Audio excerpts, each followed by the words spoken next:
disaster must come. At best, only postponed. Shaolin Kung Fu, to survive, must now be taught to more young men.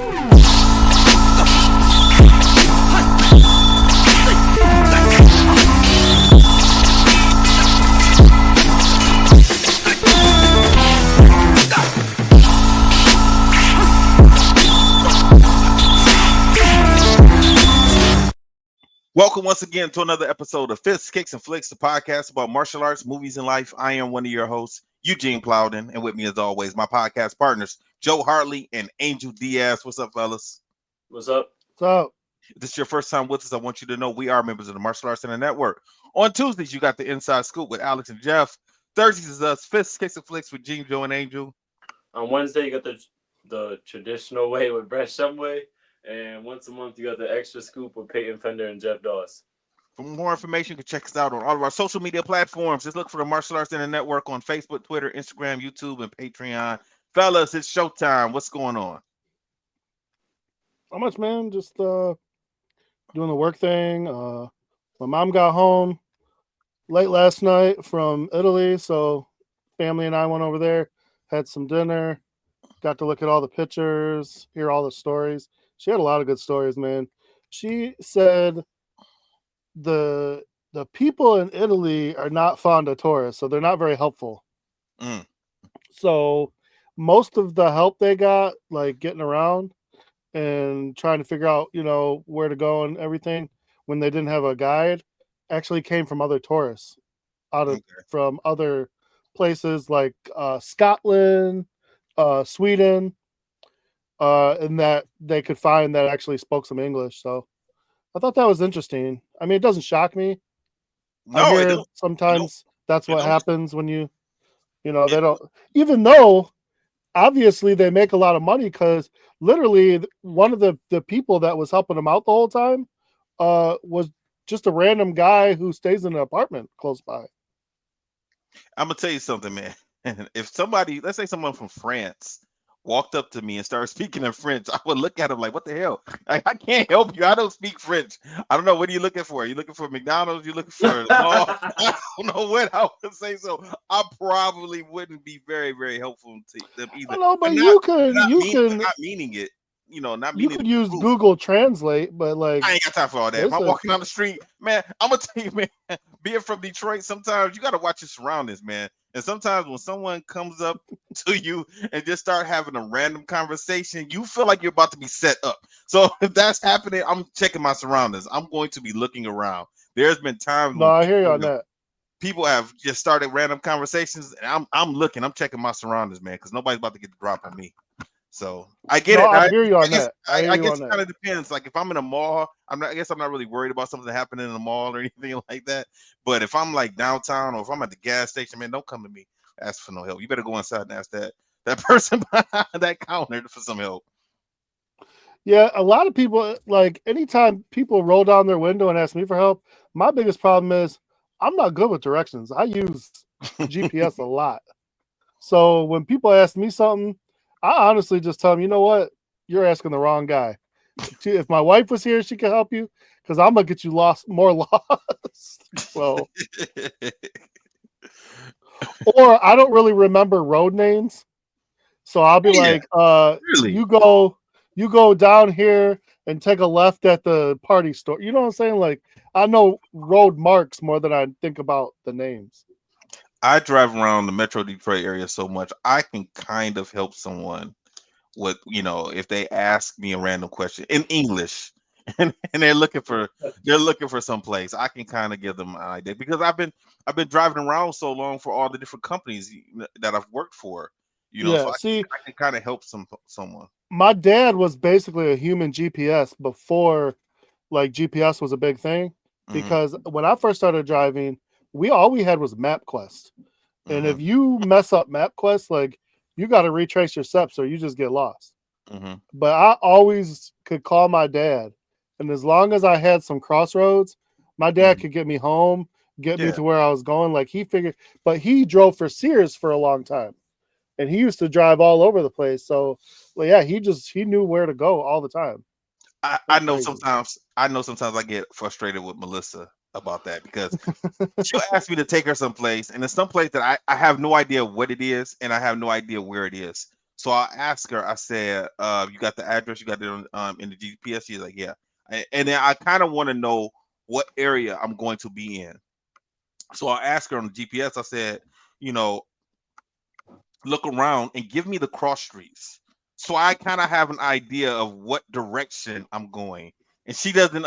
She used to didn't understand what I meant when I said that. I was like, just take your fingers, smash the map down, look for the biggest roads. Let me know, if we're going toward 8 mile, 9 mile, 10 mile, Mound, Van Dyke, Plymouth. I want to know the big street so I know what direction I need to drive in.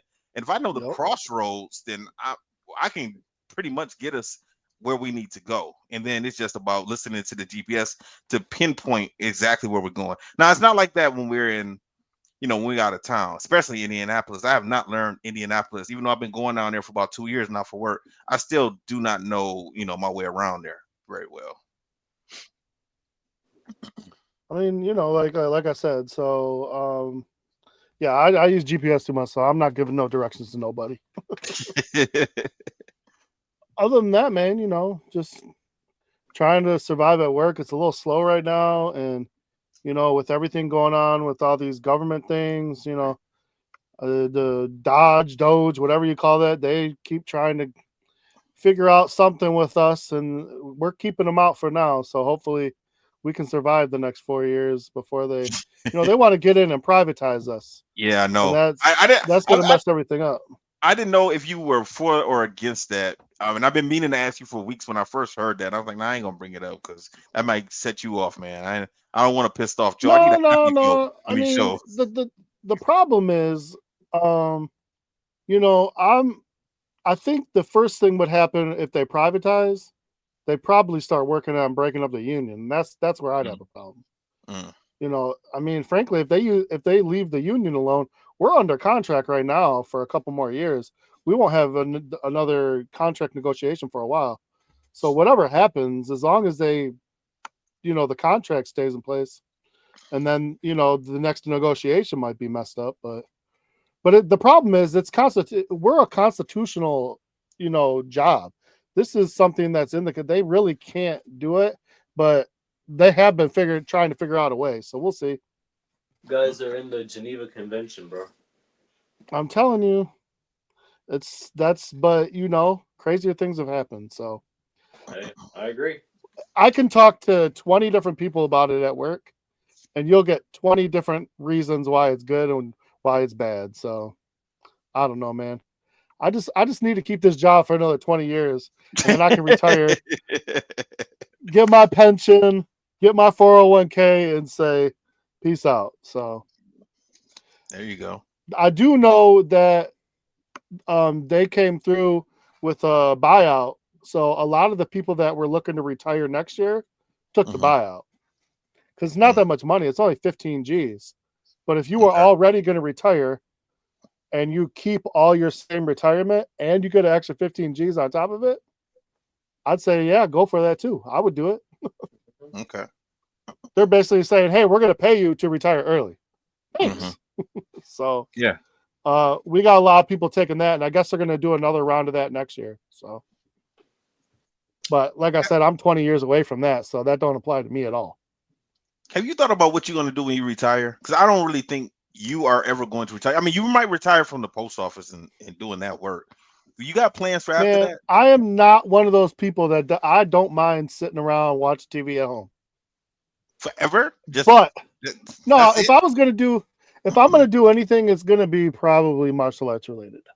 Yeah, I see that. I can see that. Whether it be my own school, whether it be helping one of y'all out at school, it's going to be martial arts related. That's my number one first love is martial arts. If I, in the perfect world, I would be doing something with the martial arts, if I had the more time. So yeah, it would definitely be martial arts related. My wife right now is talking about some kind of art business to get going. So I might be helping her with that now. So we'll see. Well, yeah, I know. But I was gonna say in 20 years, you're not gonna be. I mean, your kids are gonna be grown in 20 years, but hell, your kids are gonna be grown in 10 years. yep, So if you decided, like, even your youngest is 13 now, or is he 12? he'll be 13 in next month. Yeah, so he'll be 23 in 10 years. I know. So Yo, and we're as gonna a be matter of fact, honestly, in 3 years when he's 16, like, you're not really taking care of a 16-year-old. They're kind of doing their own thing. Pretty much. You know what's crazy? In 10 years, we're gonna be on episode like 2000. Hopefully. Hopefully. Oh, crazy. I would be impressed if it's that many damn movies for us to watch. We're just gonna be making Oh, we up can shit, find them. Well, they're gonna We be can coming out find them. with stuff. huh? They're gonna be coming out with stuff. They are gonna be coming out stuff, but There's a few movies I don't think saw there's. the I saw the list for this year, and I think there's like three box office movies that are gonna be coming out that I think we need to watch, and mainly just because we watched the first one already, so like they're coming with like the sequels now. So Okay. yeah. I'll take whatever I can get, man. Oh, I know. That's all I know. I know. What you been up to, Angel? Hold on, Angel. I do got a real question. I didn't want to interrupt Joe at the beginning. Oh yeah, it's fine. Angel, is the traditional way on every week now, or is it still just twice a month? Because you used to say that in your opening, and now you haven't been saying that. No, I didn't say. I never said it was every week. You haven't said that it's every week, but now No, you used to say, well, twice a month you get the traditional way with Brett Shumway, and you haven't been saying twice a week. You're just saying, and on Wednesdays the traditional way with Brett Shumway, and I don't. You once know a what month. it is? I don't think it's I don't think it's that it's even like every week or it's twice a month. I think it's just there's not enough WKF content Gotcha. for him to cover. You know what I mean? Yeah. Like Okay. there may only be one a month, if that. Mhm. Like like so in WKF they have something called the Series A, which is like I know nothing about WKF. that's why I was explaining it to you. Like I'll make it quick. The Series A is like right underneath the World Championship. So a Series A is equivalent to a NASCAR tournament. But they don't have as many as we have throughout the year. So the Okay. Series A, if we have 15 NASCAR tournaments, they may have like 6 Series A, if Okay. that, maybe. And they're like 2 or 3 months in between sometimes. Sometimes they'll piggyback off of each other and go like kind of back to back. But if that happens, then there'll be like 2 or 3 months before something happens again. And then those are the Series A, so that's like the level of that. The next level over that is the Pan American Games, which is like if WKC did like the Pan American Championships, and then WKC does like the World Championships. It's like the same thing for WKF. So he can only cover but so much. You know what I mean? Yeah. And like there's a version of like how we have like Pan Ams for us over here. Then there's like the European Championships in Europe. Then there's like the Asian Games or something. You know what I mean? So like each continent or each like central area has its own championship that leads to the World Championship. But it's not. I don't even think it's that he can't do it every week. I just think there's not enough content for him to do it. Okay. Because I really think that that's just what it is. I truly don't know. Because we don't really like talk about that stuff too much. So yeah. Okay. I was just wondering. I didn't know if Yeah. No. Okay. All right. They're the activity of the Olympic style karate. It's not as there's not as much. I don't want to say saturation, but there's not as many events as there would be for everything else. So it's really like focalized on like certain major points. That's it. Okay. So how you been, man? I'm tired, bro. I'm exhausted. Yeah, because you've had 2 Yeah, you tournaments. had a long weekend. No, You've actually, had- I couldn't even go to last week's tournament. Oh, you didn't? Couldn't even go. Oh, okay. I was mad actually. Yeah. Last week my flight, I like put in a half a day for work, everything, right? Mhm. I left. My plane kept getting delayed. It got delayed so bad that it would have had me landing in Washington D.C.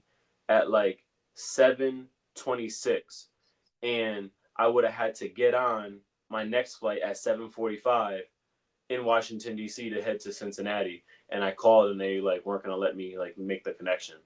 So then they said we can get you in. The earliest they can get me into Cincinnati the next day on a Saturday was like 1 p.m.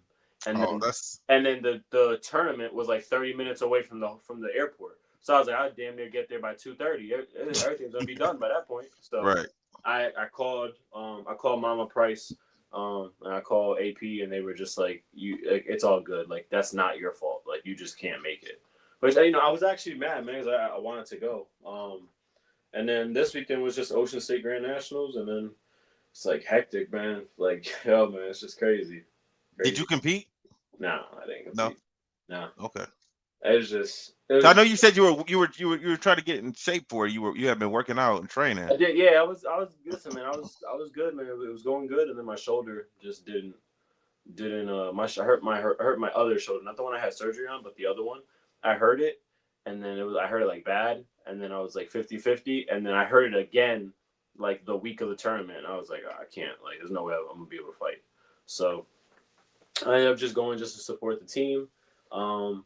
Yeah, man, it's just hectic, dude. Just hectic.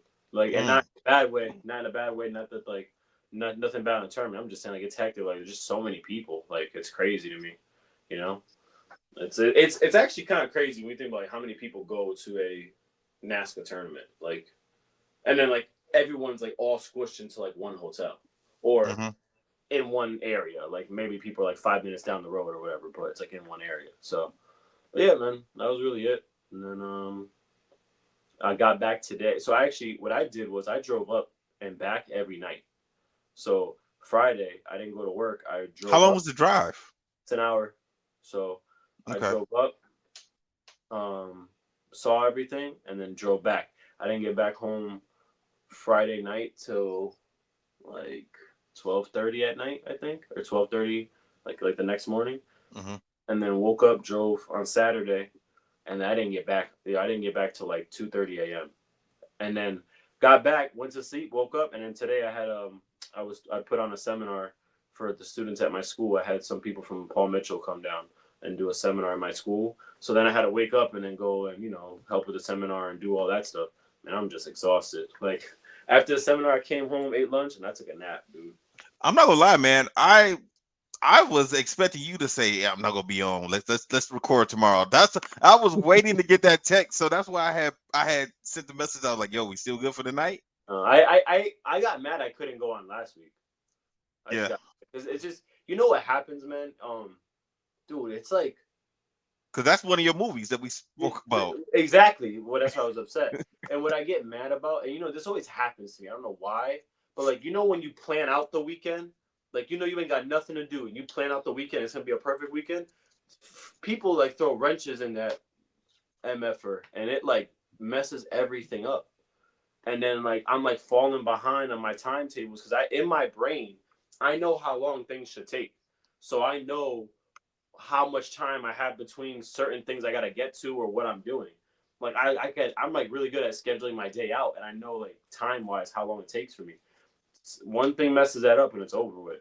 So then that stuff happens. And then, but then you have a weekend like this weekend that everything is like so crazy. And then like, I'm able to be like, oh yeah, I can record. I actually wanted to go early anyway. So I was like, oh yeah, let's go early. Like I'm not doing nothing. I woke up from a nap. I was like, anybody want to go at 6:30? Like I am okay.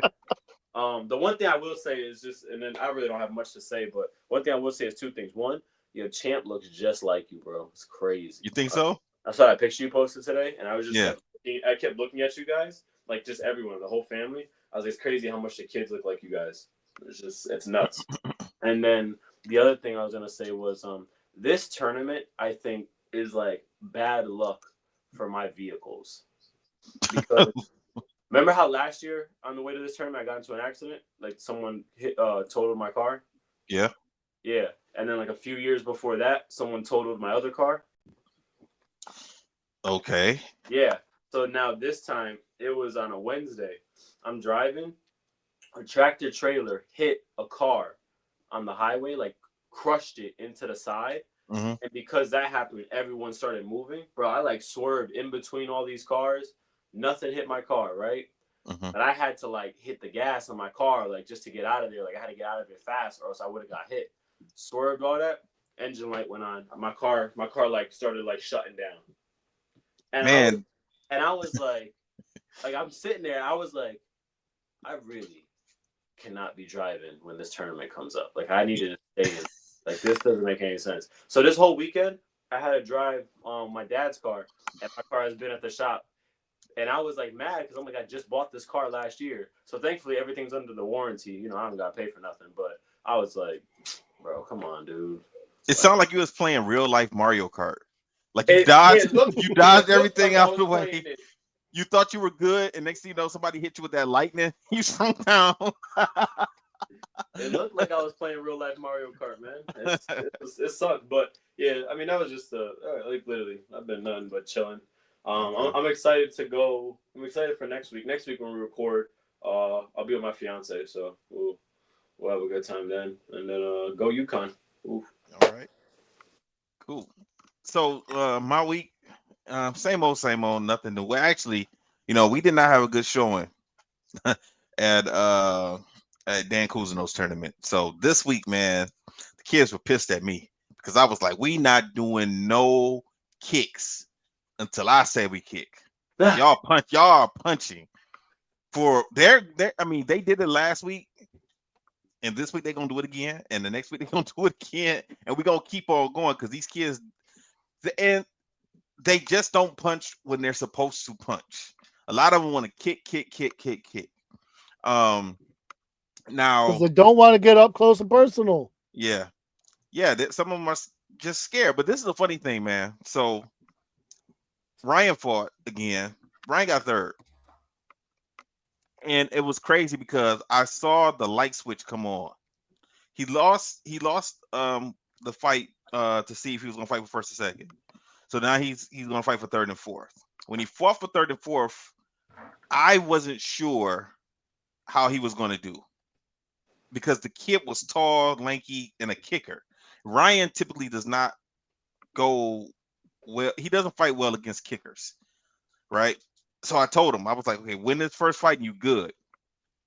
He did not win. I'm like, all right, well, you're gonna do your best you can. Keep your hands up, high, And we've been working on this. Hit those angles and shoot that reverse punch. He's 14. Man, he surprised the hell out of me. He did exactly what I said, and I saw his eyes light up, and he was like, "Oh, okay." He won his match with nothing but reverse punches. I don't even think the kid even scored Good, on his last time. The kid would good. kick, he angled, boom, and he yelled when he hit the reverse punch. I was like, Oh, "Thank you, okay, thank you." okay, So, and okay, that's what he said, Angel. That's what he said. He started nodding and said, "Okay, okay, okay." He okay. kept doing it over and over and over. And I was like, yes, okay. He was like, now I understand, Mr. Plowden. Now I understand. I said, thank you. Do it next week because we got another tournament Saturday. I had another kid fighting for third and fourth. Little Kevin, man. It's funny. Kevin this is the 9 and 10-year-old division. And this is the last ring of the day yesterday. We're watching 9 and 10-year-old Red Bills fight. And man, oh my guy, man, Kevin, he lost his fight for first and second, so he had to fight for third and fourth. Same situation that Ryan in. Once again, he's fighting another kid that's taller than him, longer than him.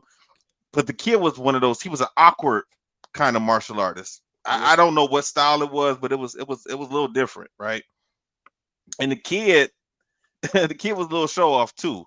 Because if the kid knocked you down, he stood over you and like did like that. I saw him do it in another one of his fights, and then he did it to Kevin also. He got down to the point when they called time. I think Morgan called time or Susan. One of them were running the ring, scorekeeper, timekeeper. It was 6-6, and I'm like, damn, here we go. I was like, last point. So the kid came out, threw a kick. Kevin angle to the side and hit it with that reverse punch and yelled loud. I was like, thank you. Like somebody gotta have that on video somewhere. Cause man, I was so relieved that he hit that point, man. And I know it felt good to him for him also. Cause he didn't have a good outing last week. So this week, I had 8 kids compete. I got first place, the second place, everybody else got third. So I was happier than what they did last week, man. So they got it. But once again, this week we ain't doing nothing but punching. Uh Also Champ sparred for the first time last Woo! week also. So man, it How was my funny. nephew? How did my nephew do? How did my nephew do? Tell He me. looked at me. He looked at me. He was sparring. He was like, "Oh, this is fun." Throwing reverse punches. He had a good time. All he did was punch too. I had him just doing nothing but punches, and I definitely because I don't want him to be worried about kicks. I was like, you know what? The way our system works, honestly, man, we don't teach white belt side kicks, right? We don't teach side kicks to gold belt. That's just how my uncle was always taught. Mhm. White belts do roundhouse kick, and the reason is because the roundhouse kick and the side kick look very, very similar to each other. Yeah. So my uncle always said, let's teach the kids how to do the roundhouse kick properly. We spend a few months teaching them how to properly throw a roundhouse kick, and then we'll teach them the side kick when they get to be gold belts. And that's how we always done things. And I'm thinking about switching things up a little bit I because used to do that. I used to do that. I used I to. I'm thinking about switching things up a little bit because I think when it comes to scoring points, a side kick is going to be more important than the roundhouse kick. You know, roundhouse kick Yeah. helps you close the gap. Roundhouse kick helps you get closer. There are not a lot of times you're going to kick someone with a roundhouse kick. Of course you can, but a side kick is so much easier to score with than a roundhouse kick. So I'm thinking about making the side kick the focus as a white belt and gold belt, and then we get into roundhouse kicks as gold belts. That's what I'm thinking about doing. I'm gonna experiment with that and see how it goes. Because man, some of these kids, when they think they're doing side kicks and they're doing roundhouse kick, they're not chambering their legs up correctly, the correct way, and throwing that side kick out there. They'll do it on the bag correctly, but when it comes to sparring, when I'm not telling them what to do, when they're doing it on their own, their side kicks look like roundhouse kicks. And I told them you got to start rocking people back. When you lift that chamber up, throw that side kick out there and slam that foot into somebody's side, they should rock back. The judges can't say I didn't see, I can't see, because if roundhouse kick's gonna go to the front, depending on where that judge is standing, you might have two judges behind. They're not gonna call that point because they're not gonna see it. But if you send somebody back, rock them back, knock them down the ground, all the judges can't help but give you that point for that. So You I know, think I wanna stress the importance of doing side kicks and side kicks properly. I agree. I started doing that. I started doing sidekicks with it. I now teach my white belts. If you want to do sparring, once you get like if you're on the path of getting sparring gear, you have to know how to do a sidekick. But I Hmm. started doing more of like that rotating curriculum. I know we've talked about this before. Of like, I you know what I taught the you know what I taught this week because Hmm. I was like my kids they have a good understanding of how to throw a sidekick. They need to work with it and they got to get better with it. But in terms of like my orange belts and up, they know how to throw a sidekick, like a real sidekick. They know what it Hmm. looks like. When it comes to my white belts, they know how to throw a good roundhouse kick. Their sidekick is getting better, but we're gonna get there. I even told the kids this week. I was like, I'm gonna teach you guys a new kick this week, and we're gonna be working on this for a while. I taught them how to do a hook kick. Everybody, Okay. like even my green belts don't even know how to do it. I think like literally like out of like the whole class of 20, maybe like 3 kids knew how to throw a hook kick because I may have taught it like a few years ago. Because I don't Hmm. really like I don't teach that kick because that is like it's such like a complex kick for them to get it. Hmm. But the way I explained it to them was if you could throw a good side kick, you could throw a good hook kick. So now it makes them say, well, I want to get my side kick better. So now I could throw my hook kick because I want to learn how to throw a hook kick. That's how I started getting them with that. But Okay. yeah, I started teaching side kick early, dude, because I was like, because what I started seeing, and not even from a tournament perspective, but just even with my own kids, like they'll throw a roundhouse and they may lift their leg up and throw it high, but it's not hitting nobody. It's not extending out. It's just Yeah, it's going up not. high. It's just going up high, and Right. they like flick their foot, but they don't Right. extend it and go. So Right. finally, I said, okay. I was like, how about if we work throwing it at the hip? Because then also what it does is for students of all shapes and body sizes and types. Now you can throw. We have to be able to throw a kick at our belt level. So now the side kick becomes everyone's defense mechanism, or that's what they'll end up throwing side kicks just to like what you said, push them back Hmm. because the kids want to punch each other. So but they know they can't just run in and punch now. So I started Hmm. doing that, man. I started doing that. Roundhouse kicks. It's a really good kick. It's very effective. but you got to know how to finesse it. Especially as you get older, you got to learn how to finesse the kick. So you have to put other kicks in front of the roundhouse kick, or have other actions before the roundhouse kick to land it. You know, when do you ever? I'm just like you. Let's say we're fighting. I may, and it's not a guarantee, I may be able to just pop off a roundhouse, pop, get you, right? You ain't gonna fall for it again. That ain't gonna happen You're again. gonna be No. here, you're gonna be here. They ain't gonna fall for it again. Right. So now after that, I have to throw a side round. I have to throw a side hook round. I have to throw, Mm-hmm. side round, side hold chamber round. Like I have to Mm-hmm. start getting creative. And the next Mm-hmm. thing I started telling my kids is, and something I tell them a lot whenever I'm teaching them something new, I say get creative. So like last week was their sparring week. We did hook kicks, and then when we spar, I said you have to do hook kicks as you're fighting. I was like, you don't have to do it all the time, but I need to see you throwing hook kicks. I need you to get creative with your hook kicks. Like think about when to throw it. And I gave them the 2 times when you should throw it. You should throw it offensively on this time, and you should throw it defensively at this point. I was like, Mm-hmm. outside of that, I was like, just get creative, and I just let them run with it. Because some kids, man, they'll surprise you. They'll come out with some stuff. I have some kids that play soccer and football. I tell them, for their footwork, I said, give me soccer footwork. They go and they start, Mm-hmm. and they start moving. But then guess what? They know how to cut angles and punch. And I'm like, for some kids it works. So yeah, I do it. I'm with you on that. I do that. Okay. Yeah. You know what? You just said something. Number one, we teach purple belts the hook kick. Okay. Hook kick for the first degree and Yeah. spinning hook kicks for the second degree purple belts Yep. with ours. But yeah. But you know what, man, my kids, I got a group of kids that like going to tournaments and like competing, so and some of them, as they're getting older, I'm seeing things open up for them. So hopefully it continues. I got one student. This girl's just, sh- if she thinks she's gonna be, when she starts thinking, she's gonna be a dangerous competitor when she gets to the black belt women's division. Because right now she doesn't know how strong she is. Like she'll smack somebody on our team training together with a hard back fist or a hook kick, and she doesn't realize it's hard. Because I'll have to say her all the time, like Nyla, like not so hard. Like what? It's not hard, Mr. Plowden. She's 17. You know, she's 17, and she will go. Like she won first place yesterday. Like that's one student that I really don't have to coach too much. I just stand there on the side and kind of just let her do her thing. She's not scared, and she is going to go. And if you're fighting her, you better get your hands up. Did she fight juniors? Did she fight women's? No, she's in the juniors. But I told her next year. Well, next year she'll be 18. So I told her, I said, next year you're gonna not only you're gonna be 18, at some point in time next summer she's gonna be testing for her black belt. Mm. So I said, you're gonna be in the women black belt division pretty soon. Mm-hmm. And I told her also that pretty soon I want to start taking her over to my uncle's school on Fridays, just so Yeah. she can have adults to fight with. She don't have any adults in my school, just me. That's it. No other adults for her to spar with. Now everybody else is not much younger than her, but she trains so much. Like Nyla is one of those girls, like she's there 4 days a week training.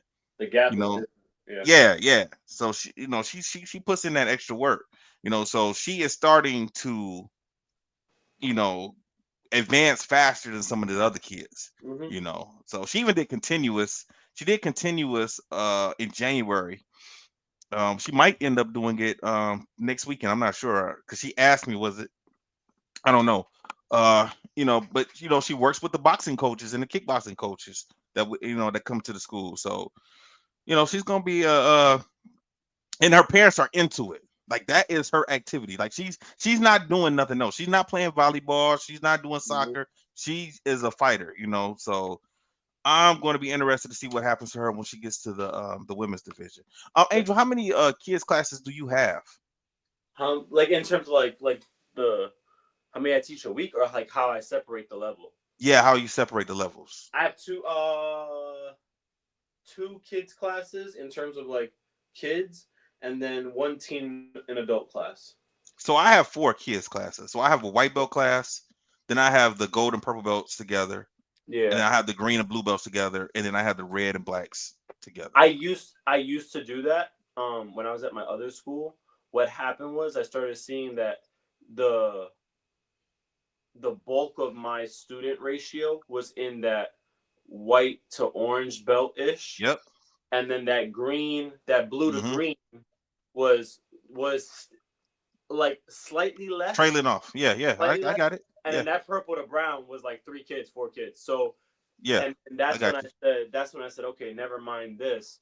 I went to a more of a universal curriculum where now everyone is kind of together, and then I have an assistant instructor, and then we just split the class. So Got you may be so now like so the only class that I truly have that is like still its own is my little dragon class.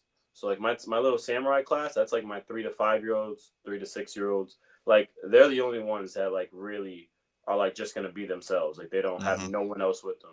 But my Right. other class is like that 7 to 12 year 12. old. Yeah. Yeah. And then I split them. So I'll have like the whites and yellow belts with each other. And then I have sometimes I'll put the orange belts with the blue belts and the green belts, and I really only have like the highest I have in that class is a green belt. So sometimes I'll put them with them. Sometimes I keep them. It all depends on what we're doing, and then we separate it. But Gotcha. yeah, Okay. because they're all my kids, especially in that class. They're like all of them are like between 7 and 11, and they're all within like the same belt rank because they all start at the same time. Gotcha. So yeah. All right. Let's talk about Creed. Angel, did you have anything that you wanted to add to our conversation from Creed 1? Uh, I just Anything think that I just think, in my opinion, of the Creed series, I think Creed one is the best one. Mhm. And I agree. I think Creed gave back the old feeling of like a Rocky two, Rocky one kind of mix. Like it Mhm. gave that type of storyline feeling. But I think it was because they were setting the basis for everything that was going to come forward. So I thoroughly enjoyed Creed one, and I think that's like the best one.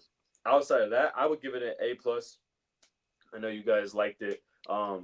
We said that you'd give it an A plus. Yeah, absolutely. So yeah, do that.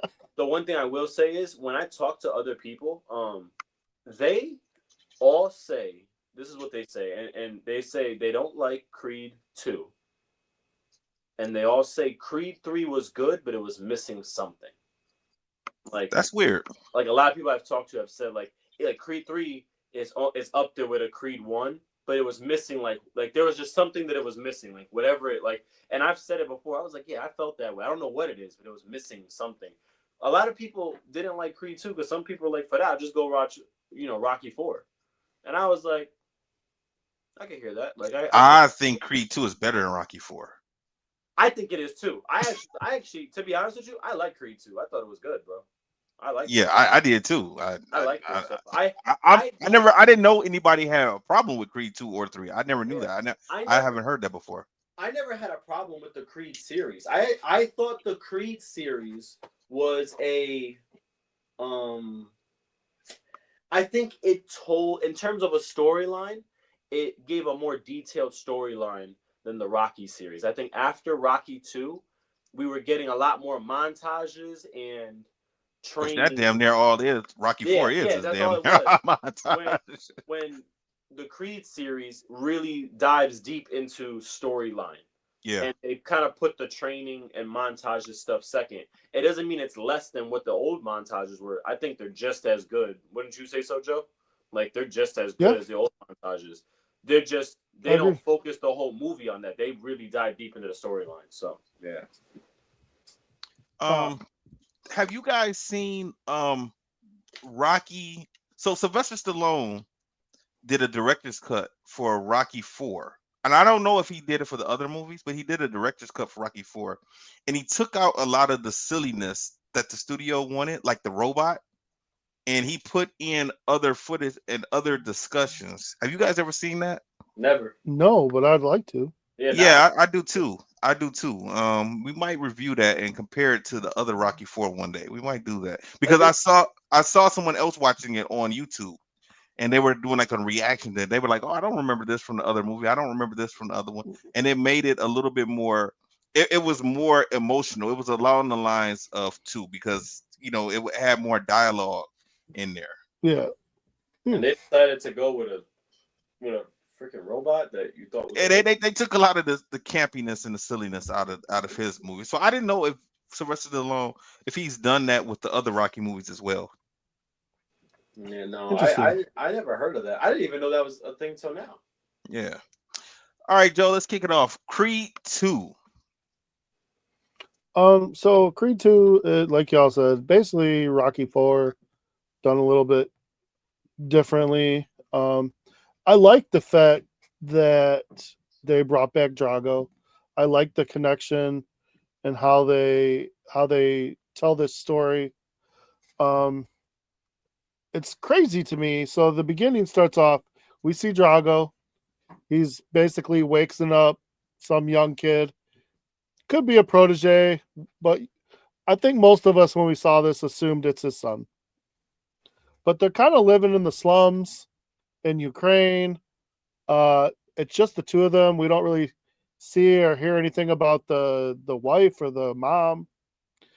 And it looks like, they're just running and doing their thing, training, and you don't really think much about it. And then we go into Donnie, and he's up for a championship fight. They're talking about he had 6 fights leading up to this, and now he's fighting Wheeler. I guess Wheeler's the new champion after Pretty Ricky's in jail, I'm assuming. They never brought the Pretty Ricky thing up. So. Yeah, never. No, I thought that he had to vacate the title. I thought that the winner just. I'm assuming, but they never said anything about it. I thought they did. I thought they just did it real quickly, but yeah, I could be wrong. Go ahead, man. I don't remember seeing it. So they're in the locker room getting ready for the fight, and his girlfriend Bianca's there, and Rocky's there giving him advice, and Bianca makes a joke in sign language. Did you take a crap already? I thought that was kind of funny, bringing it back to the last movie. What's funny about that, man, is okay. So I watched it on one of my apps, and I did not have any type of closed caption. So I didn't know. I didn't know what she said, and I have no idea what Drago and Ivan. Come on, man. Victor talked about that kind of stuff drives me crazy. I was just looking blankly. Go ahead. Yeah, she signed to him. Did you take a shit? Like in the first one. Okay, I got you. Remember when he? Yeah. Okay, and then they're talking about. I guess, they're talking about go get your car back. That's what Rocky told him. Go get your car back because he's gonna fight Wheeler, who basically knocked him out when he tried to join the gym. Mm-hmm. And lost his Mustang too, which the commentators knew this too. So this must have been a known thing because they were talking about the car as well. How they heard that the car was on the line for this fight, not just the championship. Well, which I thought was kind of funny. Well, before a fight happens, they hype a fight up. So I'm quite sure there were probably talks and interviews and things like that about what had happened previously in that gym, because they even showed a clip of Adonis getting knocked down by him. What was his nickname again? Also, whose? The guy he was fighting. Showtime. Yeah, I thought that's what it was. What was it? Showtime? Ward? Huh? Andre Ward? No. What was his nickname in the movie? What was his name? I thought it was Showtime. Showtime Wheeler. Okay. Oh, I could be wrong. I know his name was Wheeler. Was it Showtime though? I thought it was. He had a nickname. I'll look it up. Okay, go ahead, man. Yeah. So, they're fighting, and the thing that makes me mad about this fight is like they're kind of treating it like the fight came a few years too late. Like this dude was kind of out of his prime, making Adonis seem like after he wins the fight, but you should have won that fight because this dude's a bum. But I mean, whatever. So what they did mention is from the time when Adonis lost at the end of Creed, he has had 6 fights since that time. He is not having 6 fights in 1 year. And I think they said that 3 years had passed. It sounded like 3 years, yeah. I think they said 3 years had passed. So I can see a boxer who had already been established and already been fighting getting past his prime at that point. I could see that. Go ahead, Angel. Danny Stuntman Wheeler. Stuntman, that's what it was. Stuntman. See, I knew it started with S. Okay. Stuntman. That makes sense. So he wins the fight, and then he's all happy, and everyone's he's the champ now. So he goes back to the hotel. He's talking to Rocky, and he's asking Rocky. He shows Rocky a ring he got for Bianca, and Rocky asked him. I thought this was funny. Rocky asked him, "Why didn't you tell me about this before?" He goes, "I didn't know how the fight was going to go." So if he lost the fight, he wasn't going to ask his girl to marry him. Like, did that remind you of anything? Because it reminded me of something. What did it remind you of? Cobra Kai. Johnny kind of said the same thing in Cobra Kai. Yeah, like he was looking for the perfect time to propose to Carmen, and Bobby told him like there is no perfect time. Like you just got to do it. True. It's 100% true. Yeah. Were you guys like this when you guys proposed? Were you guys nervous? Man, I told you. Listen, man, no, I wasn't nervous at all. I literally, Valentine's Day was coming up. I was at work. I told all my friends I'm going to get a ring. They thought I was BSing, and I brought that ring that day, and I brought it in and showed them all. What about you, Angel? Hell yeah, I was nervous. What you talking about? I almost had a heart attack, bro. I'll never forget. Everyone was talking to me like, "How you feel?" Her sister and my sister were like, "Oh, you okay? You okay?" I said, "I'd much rather just go fight. Like, I'd much rather just go." I'd much rather just go do a tournament. I remember getting on the plane. I knew I packed everything and everything. I thought I left the ring here at my house, and I thought I got on the plane without the ring, knowing that it was in my bag. I was like, I was going nuts, man. I was going nuts. I wasn't nervous. I wasn't nervous, but I know the day that I had planned did not work out, so I was more so frustrated as everything was going on. But go ahead, man. Now, when you plan stuff like that, it's never going to work out the way you plan it. Absolutely. Her father made me late. You just got to roll with it. You just got to roll with it. Wait, would you say her father did what? Her father made me late to my own engagement. Like, I know. You talk about crazy. Yeah, I know. Trust me, I know. Yeah, that's a little crazy. It happens. He's asking Rocky for advice on how did you propose, and Rocky's proposal I almost forgot, but he tells him, but he literally was just at the zoo chilling, and he's just like, "What do you think? You want to get married or something?" Like, that was his proposal. Yeah, so and that's all that mattered. If I'm Adonis, I'd be like, "Well, I could do better than that at least." Right. And Rocky's telling him to get down on one knee. He didn't even get down on one knee. He didn't even have a ring. He's just like, "What do you think? Should we get married?" Yep. That still cracks me up. So, and then to make it even worse, Adonis is going through things in his head, waiting for his girl to get out of the shower and stuff. When he does finally propose, her back is to him, and he's talking to her, but she doesn't have her hearing aids turned up yet. Well, so he's pouring his heart out, and she don't even hear him. Right. Well, see, in the first movie, she could still kind of hear a little bit. So now I think we noticed that during the fight, like her hearing started to go during the fight. Well, she was signing and talking to him, so you could. She was wearing hearing aids the whole time. Oh no! I understand that, but I think she was being prepared because they said in the first movie that she was going to lose her hearing. So because he was like, you didn't hear any of that, so he knew that her hearing was gone because I don't think she told him. But he assumed she was hearing him, and she heard nothing. And then she turned around, and he was down on one knee, and then her reaction was a little messed up. Now that's the kind of stuff that I would have make me mad. No. I would have been like, right? You like, I'm very vulnerable here. I'm going out on a limb. You're gonna be like, are you serious? Get away from me. And she closed the door. Yeah. That would make me mad. I would be like, you know what? I'm gonna take this ring to someone else. Like, that's crazy. Like, why would you react that way? Melissa is supposed to be happy. I tried to set everything up right, and she was not paying attention to me either when I did it.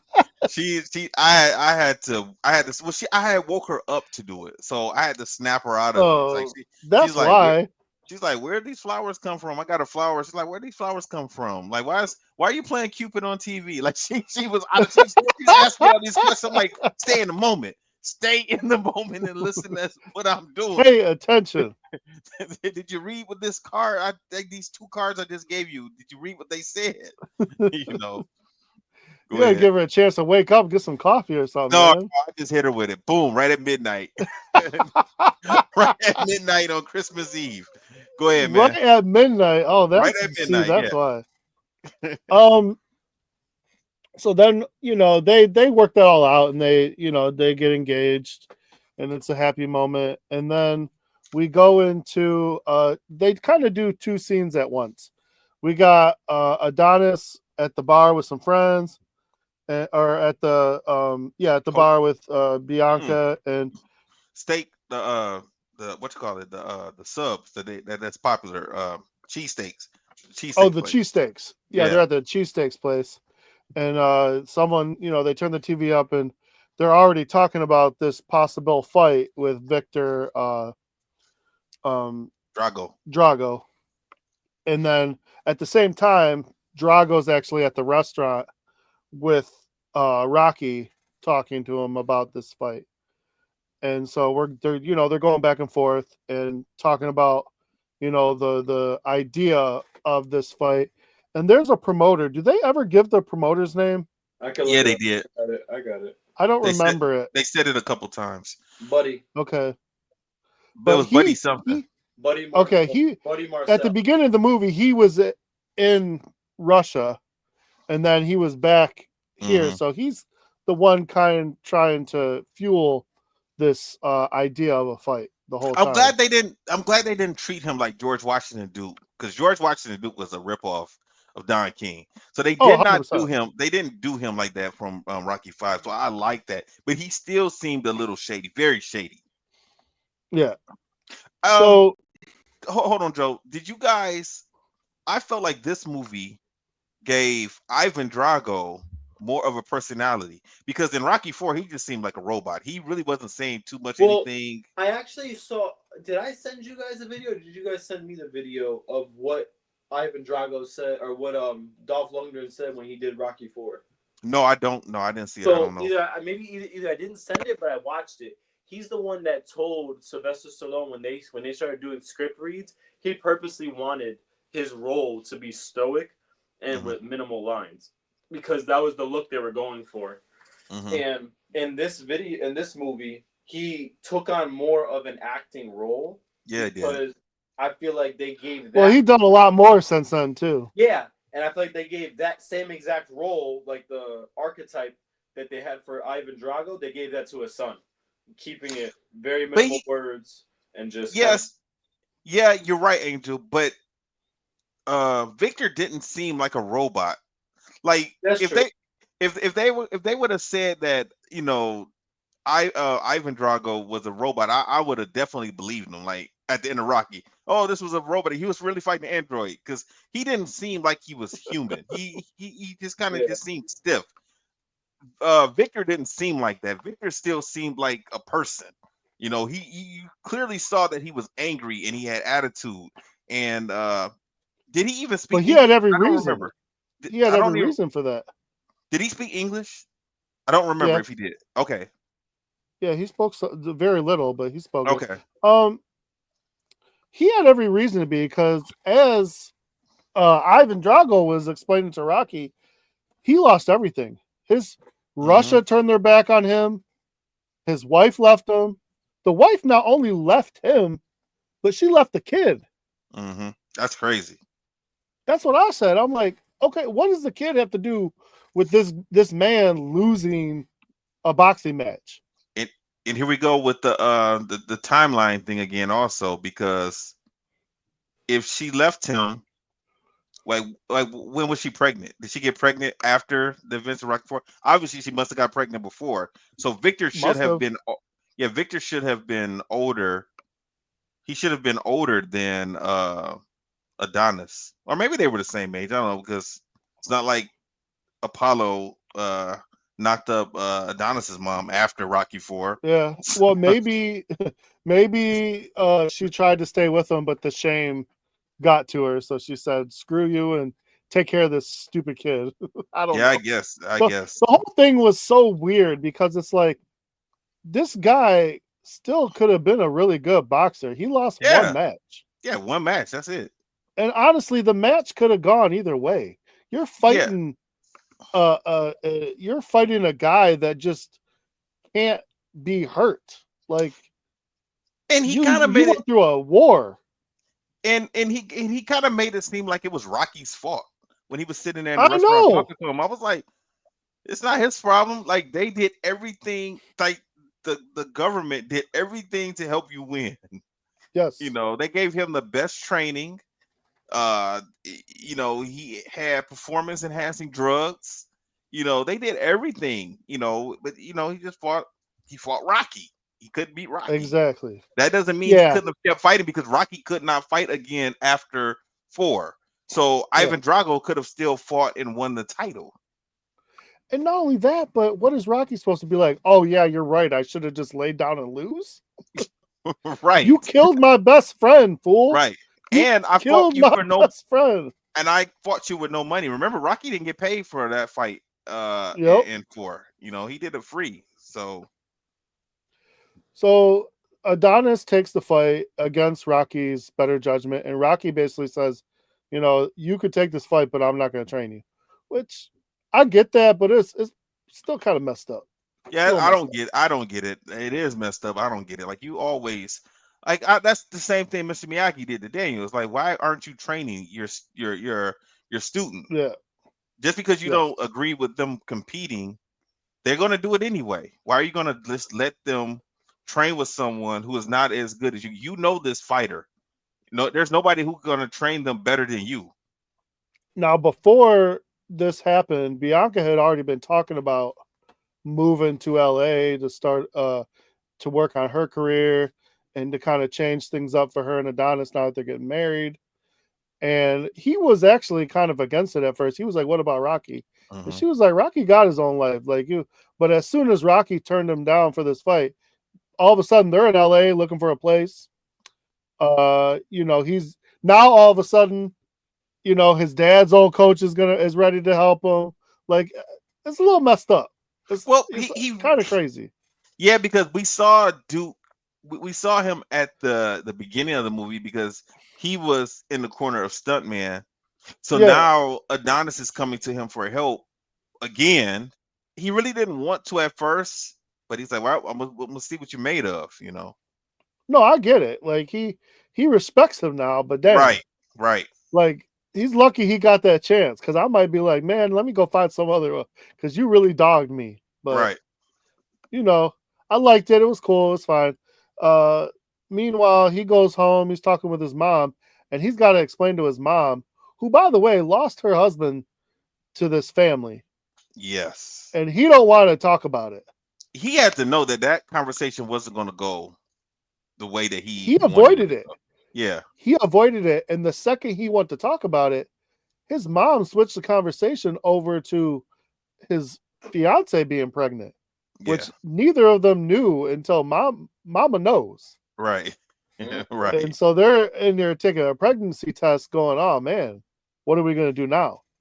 So slowly but surely, like he's got a lot being piled on his shoulders in this movie, on Hmm. top of the fact that he's got the fight of his life coming up, and he does not have his best guy in his corner.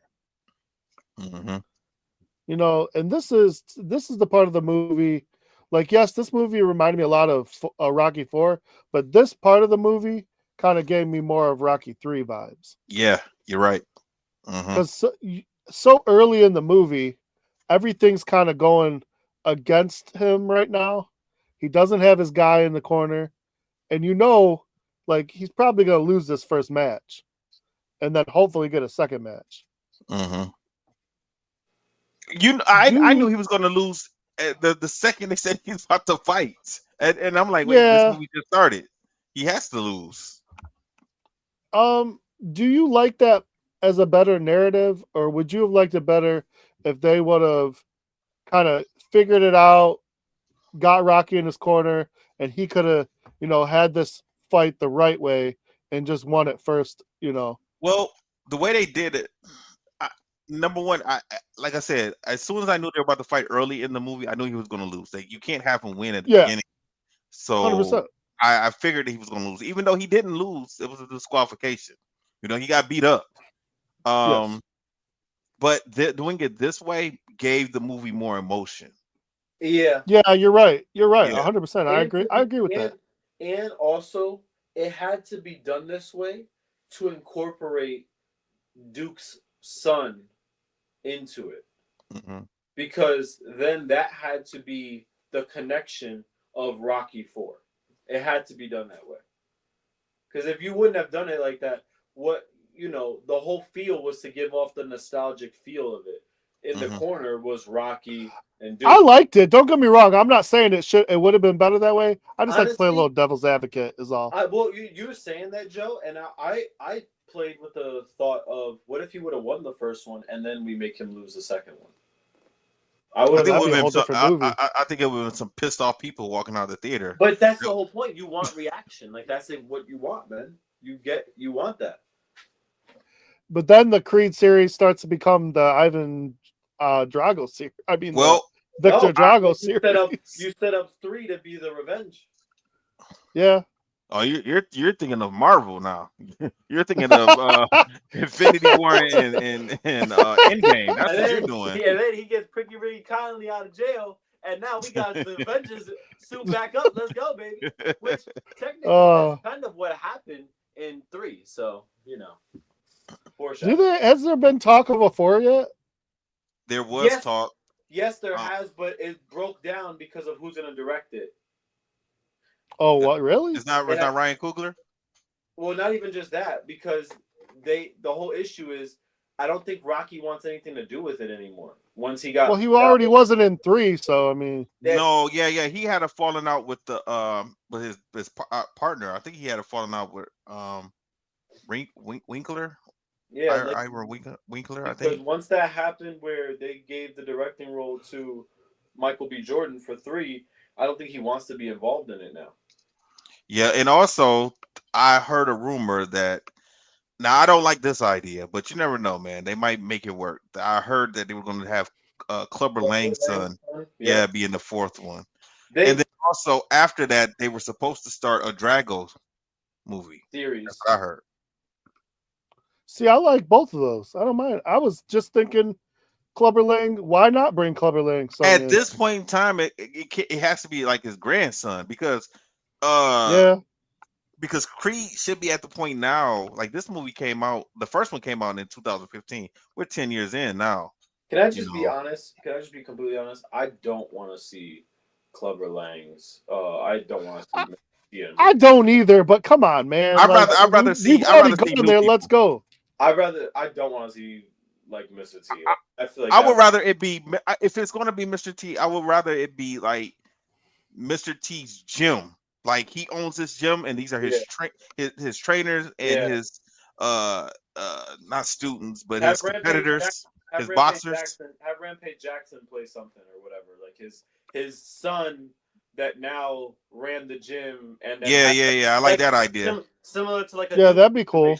Similar to like a Duke situation, but I don't want to see Mr. T in a movie acting like that. Not at all. No, I get you. I get you on that for sure. So fight day comes, and these two, of course, Adonis starts going after Victor, and they start some stuff out the weigh-in. Fight day happens. It doesn't go well for Donnie. We wanted it to at least kind of go well, but it didn't go well. It didn't end well. And he got hit. He got his ass kicked, and then he got hit falling down, and that's why Victor got disqualified. Yeah, I think wasn't he on his knee or something? And he was he was down. Technically down, and the ref had said stop, and he hit him anyway. Yeah. Oh man, I just got a good idea, Angel. Oh, sorry, Joe. What if it's Mr. T and Mike Tyson. And they're like Cobra Kai. They got the Cobra Kai boxing gym. What if it's like that? And they just got a bunch of badass fighters and they go after Adonis. Let's There we go. go. Hey, Let's if they were let's to go. do We're that- gonna speak it into existence. If they were to do that, then they take the guy from the third movie and he goes to their gym to start getting actual training. There we go. There we Oh, okay. go. Go ahead, Joe. This stuff writes itself, man. Yeah. So yeah, he had a bad day. Everything's not going well. He, it really looked pretty bad at the end. But in the hospital, we find out, broken ribs, broken orbital bone, lacerated kidney or whatever. Looked like his liver could have been messed up. I mean, just a concussion. He's messed up. He's probably not looking good for the next 6 months to a year. You know what? And- Now, a lot of fighters, if this is real, a lot of fighters, because Donnie was looking like he is contemplating giving up boxing at this point. He did not look like he wanted to take another beating like that again. But unlike other boxers, like he went to school. He used to be, work in the financial services. He would have been okay. He didn't need to continue to box. He would have got another job or started other business. He was rich. Now he's rich. He was okay before. He was rich before. Yeah. He became more rich. That's all. Yeah. Well, it's, he's in the hospital feeling bad for himself. Bianca's there, and Rocky shows up because, of course, Rocky's there. Rocky cares. He didn't want to, do him like that, but he wanted him to not get messed up. In these last two movies, Rocky's restaurant has been empty. The last two movies, at least in the Creeds, at least in Rocky Balboa, like there was life going on in his restaurant. And this last two, every time we've seen the restaurant, it's been empty. Just old boxers looking for fights. Yeah. So he basically dogs Rocky, tells him to leave, go back home, whatever. I didn't understand that. Yeah, me neither. I mean, Rocky told him he wasn't ready. He wasn't ready. He didn't need to. When I saw that, I want to fucking choke that dude. I want to be like, Rocky, just kill his ass. He's already done. Like, just don't let him talk to you like that. Kill his ass. He's stubborn. He's stubborn, man. Because his wife did tell him even like, don't act that way towards Rocky. He's trying to help, but he don't want to listen. So that's fine. Rocky goes back home, has some time to think and everything. Adonis is recovering, but he's not doing well. He's being distant with his fiance. He's thinking about going back to the gym, but he keeps driving away. Everything. His mom's worried about him. I mean, I got it. I understand, man, because like that, 100%. That's messing with your head. It's not like what we do, sport karate. You lose a fight in front of your wife, your girl. I mean, it's just like that person's faster than you. He got beat up in front of his woman. He got beat up. That's your head has to be messed up at that point. Like you got beat up in front of your family. You got beat up in front of the world and your girl. God, I want to say this so bad. God damn, I want to say something so bad, but I'm gonna hold that shot in. I'm gonna hold it in, man. You're funny. So two things here. Bianca is talking with his mom, trying to get an idea of what to do. And the mom does give her good advice. Like she's explaining, you just got to keep being there and go through it with them. Don't let them disrespect you or nothing. But this is what a fighter's wife looks like. There's going to be some highs and there's going to be some lows, and you just got to help them get through it. But the other thing is the mom brings Rocky in. Now, from my understanding, Rocky hasn't really seen Apollo Creed's wife in a while. No, he hasn't. So I'm surprised. I'm surprised they didn't like kind of make a little bit of an awkward exchange between the two of you. You know what I'm saying? Yeah. But that's just me. Yeah. I didn't even know that happened, Angel. So I'm not going to even comment on that. So. That's why I said I didn't even know that existed. So I don't even want to even go there, so I just leave it alone. No, I ain't doing that. So Rocky and Adonis work their stuff out, and then he gets the call. His fiance's in labor, and he's about to be a dad, and he's kind of freaking out a little bit. So Rocky calms him down, tells him, it's going to be okay. This is going to be a great day of your life, blah blah blah. And then he goes and he meets his daughter, and he names her Amari, even though Rocky's joking about having a easier name. And they the other problem, I like that part. It's like she's black. Black. Yeah, black, I know that was funny. What did he say? They give her a name like Becky or Becky or something Katie else. or something like that. Yeah, something. That would have been my response, honestly. Can I just tell you though, like that's like a typical thing, like yeah, that's like the older generation would say. Like my dad would come out and be like, oh, man, like what's wrong with just John? When did that go out the window? When did that not become cool? Like he'll say something like that. Like what's wrong with just John? There's simple name. They, because of her hearing loss, she's worried about the baby's hearing. So they do all those tests anyway.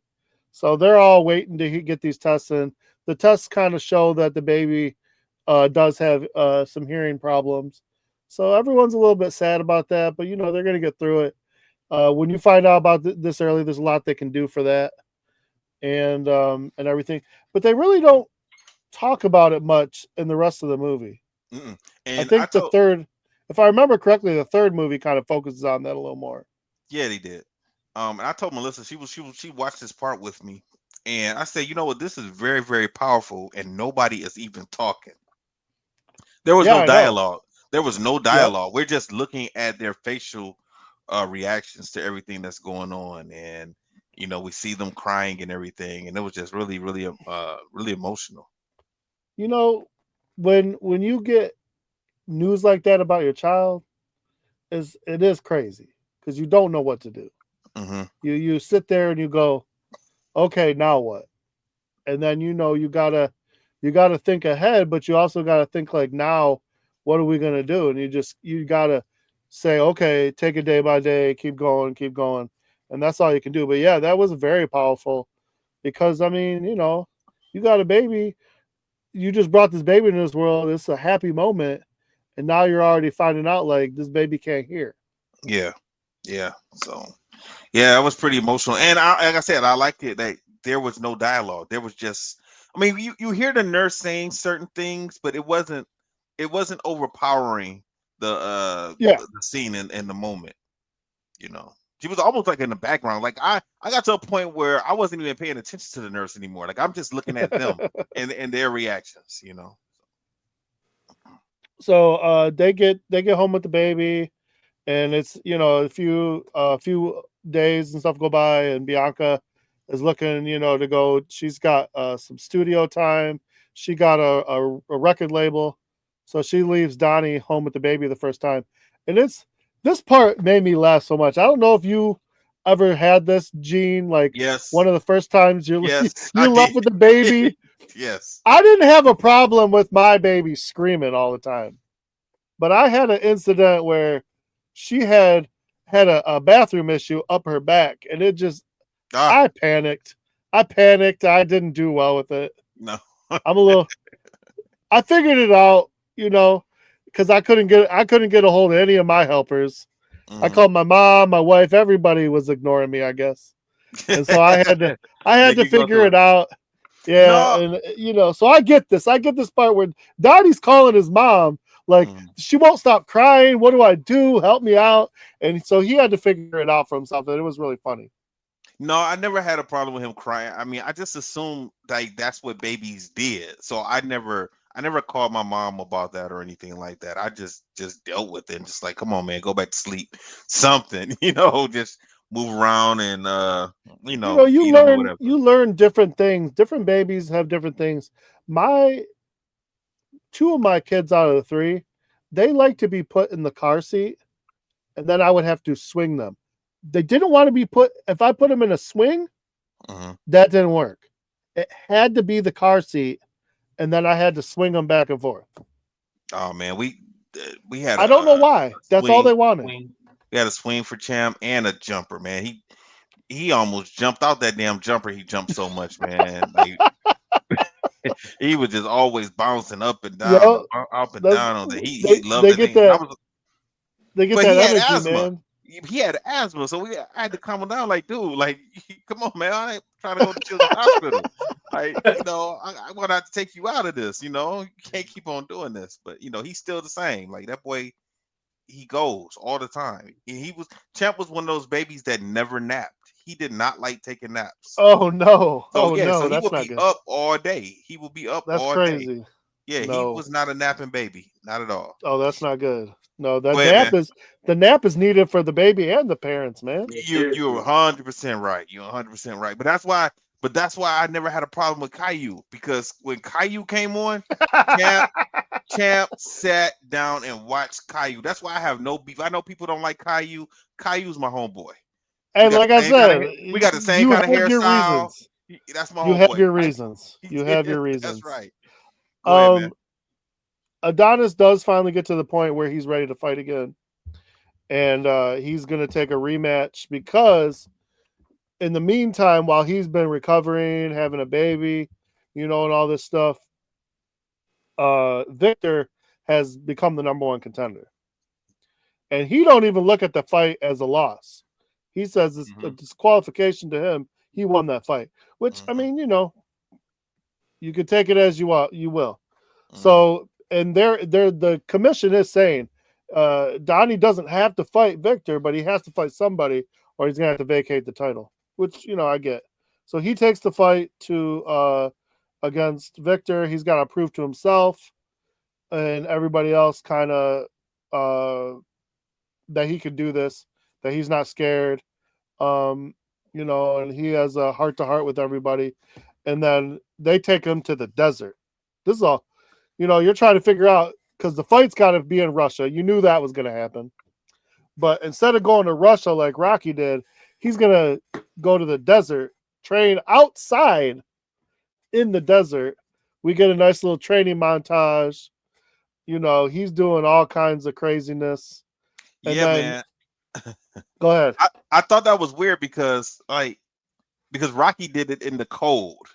Yes. And he put Donnie in the desert with I don't know who these guys were that were out there. Like these guys look like they got out of prison. These guys look like they got out of prison. And they really did. They really did. They looked like they were in exile, like from everyone else.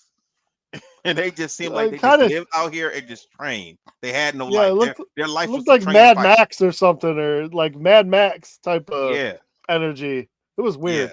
But he's doing this training out in the desert, and we got a little training montage, and he's going through this, going through that. And Rocky's idea is to put him in a ring, and when he's fighting, when he's sparring, is to put him and his sparring partner, who is a bigger guy than him. So it's a perfect kind of sparring partner.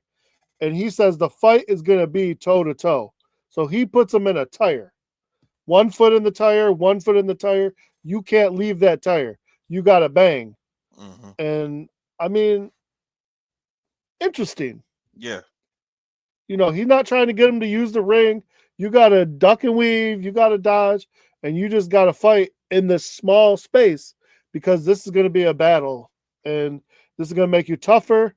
And this is how you're going to do this. And it was interesting. I felt like I did that before. I don't know why, but I feel like I've done that drill, that exercise before. I would not doubt it. I have never done anything crazier than when I used to go to the camps and at the club, man. Like the inner tubes, some of the stuff on the wall, even on the punching bag. Like I learned so many different drills that I never learned anywhere else. So you know what? I wouldn't doubt it. I need to get some inner tubes for my kids. I definitely need to get that. They haven't done that yet, so I got to get those inner tubes. Oh, you got to do that, Gene. Come on, that's just like it's an time. entry level. that's entry level for plow to martial arts. Yeah, that's that. You right, man. Like I got to get them on the inner tubes. Go ahead, man. Okay, so we're getting to the fight. I'm gonna tell you this part is crazy because we're in Russia, right? And Hmm. yes, Donnie is the champ, but this is hometown for Victor. So Hold Victor on. We comes out. we we, we kind of missed a part Which part? because we saw Victor's mom. There was a dinner. Oh yeah, yep. They had the dinner. There was a dinner. And I guess he gets a gift. He gets some shorts. Now I don't know what was said because, like I said, the app that I was watching this did not have closed caption. No, And basically all Russian. they were saying was they're welcoming him back. You know, he's on their good side now. Okay. He's got to go out there. He's got to beat Donnie, and then everything's gonna be good again. It's just everything's going their way again. They're not out of the circle of trust anymore. And then Okay. the mom sits down, and Victor gets up, and he's mad, and Drago wants, he wants this all back. He wants the wife back. He wants the life back. And Victor's pissed. He's like, I don't know that woman. She abandoned us. Like, basically, screw her and the horse she came in on. Okay. All So right. you think this is a pissed off guy just because of his situation, but he's really pissed off because of his mom. Hmm. And I don't know if the mom was with the guy she came in with. I mean, she came in and hugged and kissed somebody, so I Yeah. guess she moved on. I don't know, but this is where Victor and he shows this in the fight later. Like he's really messed up about everything because to grow up without a mom just because of the actions of your dad is kind of messed up Yeah. when it was just a boxing match. Right. But anyhow, so we get to the fight and we're in Russia and Victor has to come out first because he's not the champ. And then Donnie comes out like a boss, but Yeah, he does. not only does he, come out looking like a big, big and strong, but he has his wife bring him out Hmm. singing. That to Hmm. me, like you're in this dude's country and you came out like Apollo Creed did at home, to come into America. I mean, Right. that cracked me up. I was like, why is his entrance better than the guy whose hometown we're in? I looked at Melissa and I asked her, I said, would you have sung me to the ring like this? And she turned back and looked at me. She said, I sung myself down the aisle when we got married. Of course I would sing you down the aisle if you was a fighter. Yeah. So yeah. Yes. And see, you got to come out of retirement just for that, just to hold her to that. You had Oh, something to add, that'd be Angel? I saw you funny. sit up. No, I think. So one thing I heard you guys, I had to go to the bathroom, but one thing I heard you guys saying was about the training. I didn't even notice it until you guys said it about how they purposely did that contrast of hot and cold. He was in Yeah. the winter, and then he was Oh, in yeah. the summer. I didn't even notice that. Like I didn't make the connection. But Mm. the other thing I was gonna say was, I think this movie, and whether it went for it or it didn't, it showed the importance that the role of father has in their child's life, but it also showed the important role that a mother has in a child's life. And that was something that I think we all knew, and I think there was something that was like it was showed, but just hearing you guys talk about it, I just was like reflecting on it and just thinking about his face and the way he acted every time he saw his mom and like the resentment that it brought to him and the way he felt every single time. It just showed kind of like the important role that a parent plays. And now I'm making the connection of like that was like something that was being said, and it almost went back to Rocky Balboa, Rocky Six, and then kind of the way that this movie ended. It showed again like that role that a parent plays in their child's life is significant.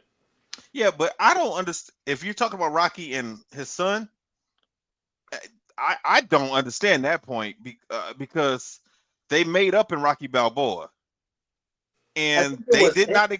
they did not really explain what happened in I don't. Creed I don't. I 1 think. or 2. I think it was Rocky himself. Like he distanced himself for no reason. I think he like kind of like he never said it, but it implicated. Well, I don't think so because the son moved to Vancouver because he said that in Creed in the first movie.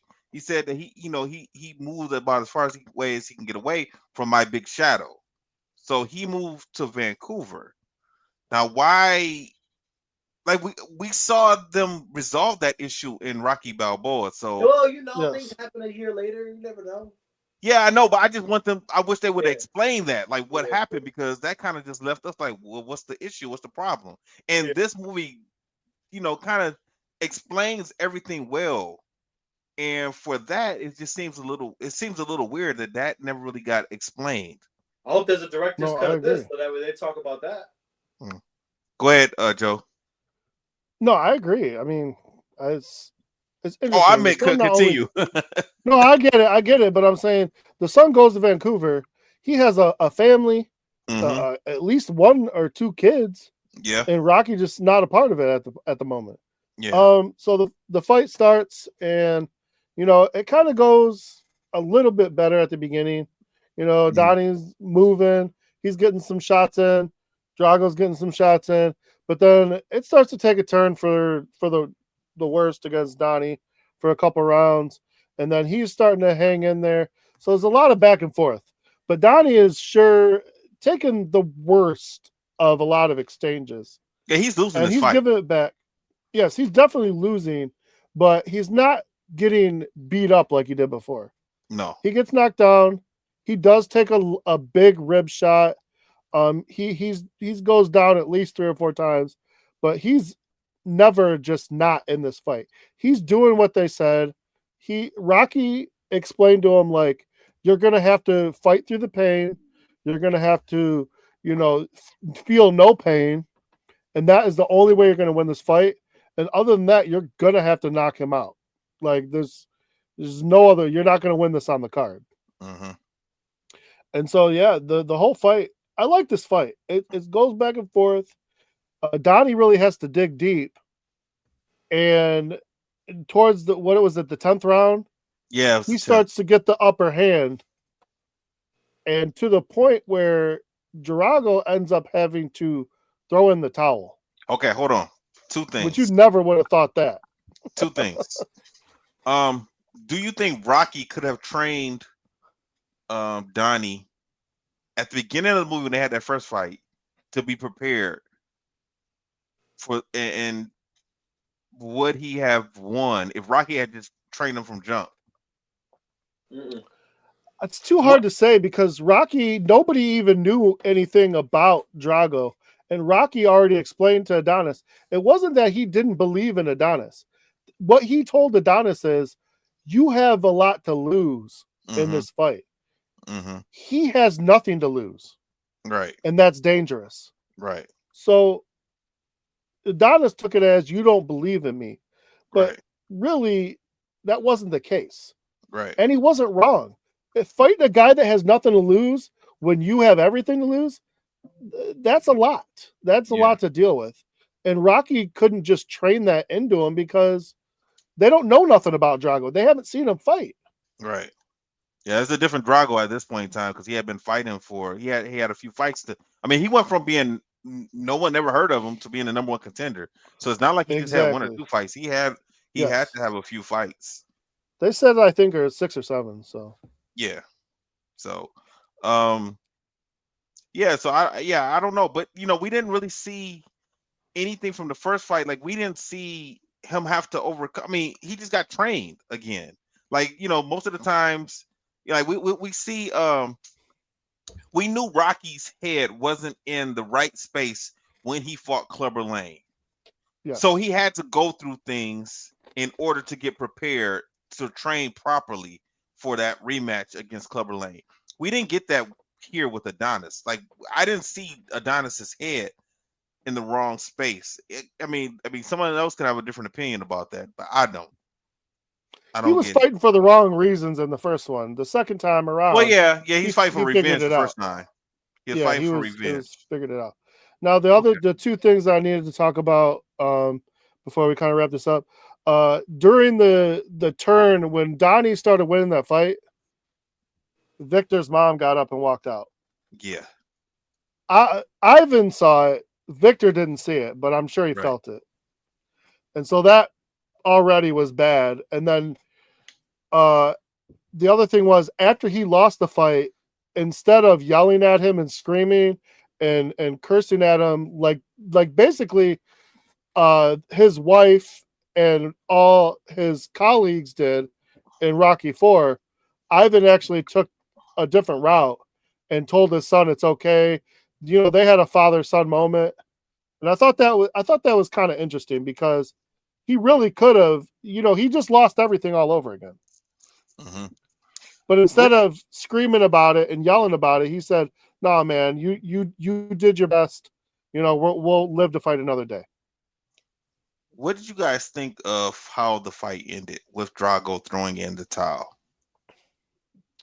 I don't know. I Yeah, think there's, I think it could have been better to have a knockout, but this is almost better. Angel, what do you think? I think it just goes back to I think the movie was supposed to be an offset of Rocky Four. So Mm-hmm. if Rocky Four went left, this movie was gonna go right. It was gonna lead you left, but it was gonna go right. If this I, movie went right, it was gonna go left. So I think it was just everything as simple as down to hot. You train Rocky trained in cold, Adonis trains in hot. You know, the mom and everybody was yelling at Ivan. Ivan decided to be calm and hug and love his son. You know, uh, they didn't throw in the towel. They didn't throw in the towel for Apollo. They're gonna throw in the towel for Ivan's son, so that way they don't have the same thing happen again. It's just it was gonna be a flip flop. I don't think I like. I don't think I liked it You wanted him of to I die. of Drago throwing in the towel. You wanted him to die. I don't think. I don't think. I don't think Drago was about to die. I don't think Victor was about to die. Well, I You mean, that's know, not how and you don't throw in a towel because the person's about to die, but like yeah, but your son, he's winning the fight. We're in the closing moments. I Yeah, don't know but how many. I don't know how he many could have rounds got. this is gonna go. He was defenseless. He shouldn't have got up. He was defenseless. Yeah, I mean, he was still like. I mean, we're fighters. We're fighters. Yeah, Like, I but mean, you're about to your have son some is about to be serious world brain champion. damage. This is the world champion. He's already winning this fight. I don't see I don't see this happening in real life. Is what I'm getting at. I No, got you. I agree. I agree with that. I don't see that happening. Somebody throwing in the towel, unless your kid is really getting like how Apollo was getting beat. Apollo getting beat is not the same as how Victor was getting beat. Like True. you saw Apollo dying in the ring. Like Yeah.